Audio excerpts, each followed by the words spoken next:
Good news है कि भारत ने दुनिया की पहली इंट्रानेजल कोविड वैक्सीन भी लॉन्च कर दी है। मतलब ये कि अब कोरोना के खिलाफ जंग में सुई लगाने की जरूरत नहीं पड़ेगी। नेजल वैक्सीन वो वैक्सीन है जिसे नाक के जरिए दिया जाता है, यानी इसे इंजेक्शन से देने की जरूरत नहीं है और न ही ओरल वैक्सीन की तरह ये पिलाई जाती है। ये एक तरह से नेजल स्प्रे जैसी है। कोरोना समेत ज्यादातर वायरस म्यूकोसा के जरिए शरीर में दाखिल होते हैं। म्यूकोसा नाक, फेफड़ों, पाचन तंत्र में पाए जाने वाला चिपचिपा पदार्थ होता है। नेजल वैक्सीन सीधे म्यूकोसा में ही इम्यून रिस्पॉन्स पैदा करती है, जबकि मस्कुलर वैक्सीन ऐसा नहीं कर पाती। कोरोना की वैक्सीन को लेकर भारत ने रिकॉर्ड काम किया है। हमने अपने लोगों के साथ साथ दूसरे देशों को भी वैक्सीन की सप्लाई की है। अब हिंदुस्तान उन गिने चुने देशों में शुमार हो गया है जिसके पास नेजल वैक्सीन मौजूद है।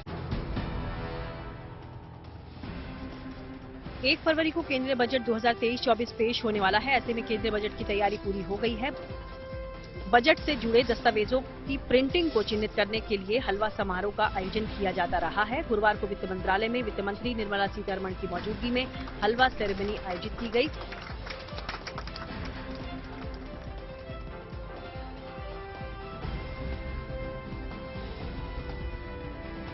इस दौरान केंद्रीय वित्त राज्य मंत्री डॉक्टर भागवत किशन राव कराड, पंकज चौधरी और वित्त मंत्रालय के वरिष्ठ अधिकारी मौजूद रहे।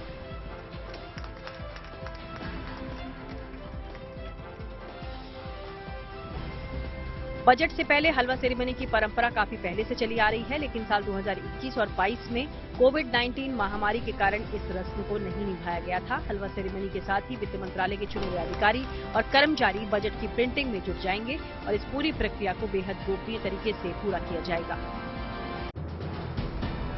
जेडीयू का सियासी घमासान धीरे धीरे फैमिली ड्रामा बनता जा रहा है। उपेंद्र कुशवाहा के चुभते हुए सवालों को सुनने के बाद नीतीश कुमार ने जैसे घर के मुखिया के तौर पर फैसला सुनाया, अगर जाना है तो चले जाइए। जिसको जब जाना हो, जितना जल्दी जाना हो, जितना बोलना है बोलते रहिए। आज जिस दिन मन करे उस दिन चले जाइए। इसके बाद उपेंद्र कुशवाहा ने घर के छोटे भाई की तरह अधिकार के साथ पूछा कि ऐसे कैसे चले जाएं अपना हिस्सा छोड़कर। कुशवाहा का ये ट्वीट सियासी है, लेकिन इसमें उन्होंने पार्टी और नीतीश कुमार को लेकर अपना लगाव भी दिखाया। कहा कि बड़ा अच्छा कहा भाई साहब आपने, ऐसे बड़े भाई के कहने से छोटा भाई घर छोड़कर जाने लगे, तब तो हर बड़का भाई अपने छोटका को घर से भगाकर बाप दादा की पूरी संपत्ति अकेले हड़प ले। ऐसे कैसे चले जाएं अपना हिस्सा छोड़कर। अब इस ट्वीट के बाद माहौल थोड़ा नरम पड़ गया। नीतीश कुमार ने उपेंद्र कुशवाहा को छोटे भाई की तरह ही समझाया। कहा कि घर की बात है, मीडिया में कहने की क्या जरूरत है। सब चीजों पर सब कुछ चर्चा मत करिए, कोई मतलब नहीं है, उन्हीं से पूछिए। टैलेंटेड गरीब बच्चों को मुफ्त कोचिंग देकर उनके आईआईटी के सपनों को परवाज देने वाले पटना के प्रोफेसर आनंद कुमार पद्मश्री से सम्मानित हो चुके हैं। लोअर मिडिल क्लास में पैदा होने वाले प्रोफेसर आनंद कुमार ने पद्मश्री पाने के बाद सोशल मीडिया पर जो पहली प्रतिक्रिया दी, उसे देखकर आपके मन के तार संवेदना से झंकृत हो उठेंगे। प्रोफेसर आनंद ने सोशल मीडिया पर लिखा, भारत सरकार ने पद्मश्री सम्मान से सम्मानित करने की घोषणा की, तब मुझे लगा कि आसमान से मेरे पिताजी स्वर्गीय राजेंद्र प्रसाद मुस्कुराते हुए मुझे देख रहे हैं, जैसे कह रहे हों कि बेटा तू अभी और आगे बढ़, मंजिल तो अभी तेरी बहुत ही दूर है और अपनी अंतिम सांस तक कुछ ऐसा प्रयास कर कि मेरे देश के किसी भी माँ बाप को ये कष्ट न उठाना पड़े कि पैसे के अभाव में उनके बेटे बेटियों की पढ़ाई छूट जाए। सोशल मीडिया पर उड़ेली गई इस मर्मस्पर्शी संवेदना के पीछे पद्मश्री प्रोफेसर की वो पीड़ा और व्यथा है जिसे उन्होंने अपने छात्र जीवन में झेला था। आनंद अपने छात्र जीवन में बेहद मेधावी थे। देश सेवा का जज्बा हो तो बड़ी बड़ी मुश्किलें भी आसान हो जाती हैं।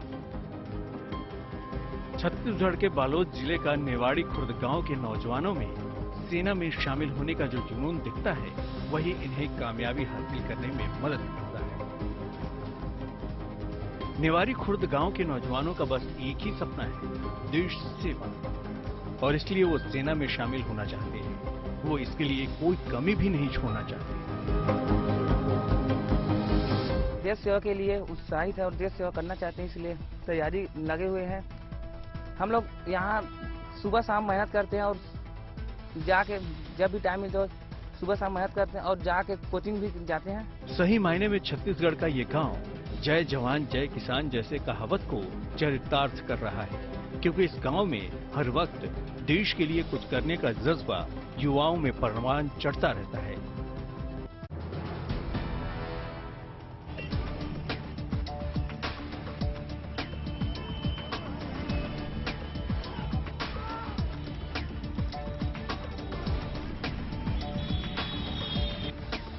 यूपी के हमीरपुर जिले में अनोखी बैलगाड़ी दौड़ प्रतियोगिता का आयोजन किया गया, जिसमें हिस्सा लेने के लिए बुंदेलखंड के सभी 7 जिलों बांदा, चित्रकूट, महोबा, जालौन, झांसी, ललितपुर और हमीरपुर से बैलगाड़ियां बौधा कस्बा पहुंची।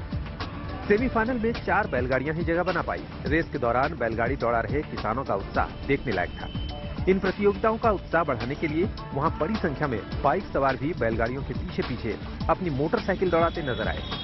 आयोजन कमेटी ने इस अनोखी प्रतियोगिता में पहला, दूसरा और तीसरा स्थान पाने वाले किसानों को शील्ड, घड़ी और बड़े-बड़े कूलर इनाम के तौर पर दिए। बुंदेलखंड में इस अनोखी बैलगाड़ी दौड़ प्रतियोगिता का आयोजन पिछले 45 सालों से किया जा रहा है।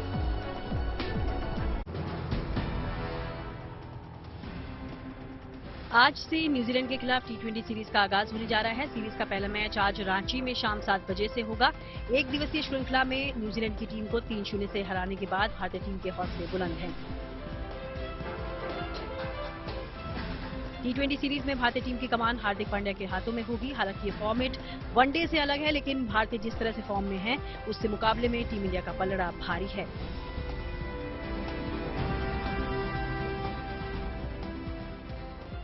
टीम इंडिया के स्टार बल्लेबाज सूर्य कुमार यादव हाल ही में ICC men's cricketer of the year घोषित किए गए हैं और शुभमन गिल बेहतरीन फॉर्म में हैं। ऐसे में आज न्यूजीलैंड के गेंदबाजों को भारत की मजबूत बैटिंग लाइनअप के सामने अग्नि परीक्षा से गुजरना पड़ेगा।